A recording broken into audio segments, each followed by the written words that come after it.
لاکھوں عازمین حج نے مناسک حج کا اہم رکن وقوف عرفات ادا کیا۔ شیخ علی الحذیفی کا خطبہ حج سنا۔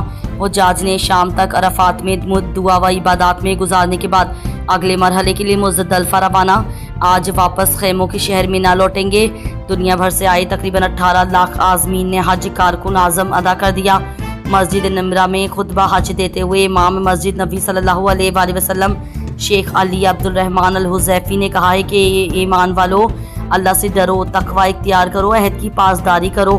شیخ علی عبدالرحمن الحذیفی کا کہنا ہے کہ تقوی اختیار کرنا ایمان والوں کی شان ہے۔ کسی کو اللہ تعالیٰ کا شریک نہ ٹھہرایا جائے، رب کے سوا کسی غیر کی عبادت نہ کریں۔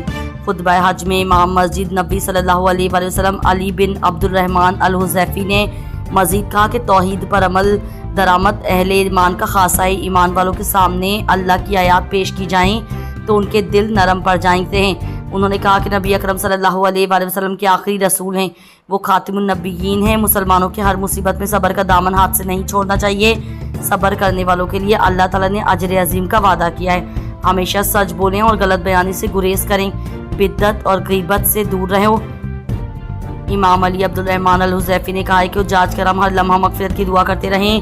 حجاج کرام اللہ تعالیٰ کے ذکر اور عبادات میں مصروف رہیں، نماز قائم کریں، اللہ تعالیٰ کی نعمتوں کا شکر ادا کرتے ہوئے ان سے فائدہ اٹھائیں، توحید پر عمل درآمد کریں۔ دوران حج ہر قسم کے سیاسی و باہمی جھگڑے فساد سے گریز کریں، جس سے اللہ کی وحدت متاثر ہوتی ہے۔ اے ایمان والو، اللہ سے جڑے رہو، اللہ تعالیٰ مسلمانوں کے حالات پر رحم فرمائے، اللہ کی نعمتوں کا شکر ادا کرتے رہیں۔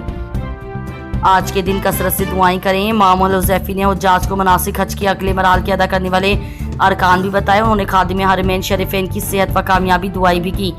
مختصر خطبے کے بعد شیخ حذیفی نے نمازیں ادا کی، جبکہ حجاج سے جبل رحمت کی جانب روانہ ہو گئے اور دعاؤں و استغفار میں مصروف ہو گئے۔ غروب آفتاب کے ساتھ حجاج مناسک حج کے اگلے مرحلے کے لیے مزدلفہ روانہ ہو گئے۔ آج واپسی مینا آئیں گے۔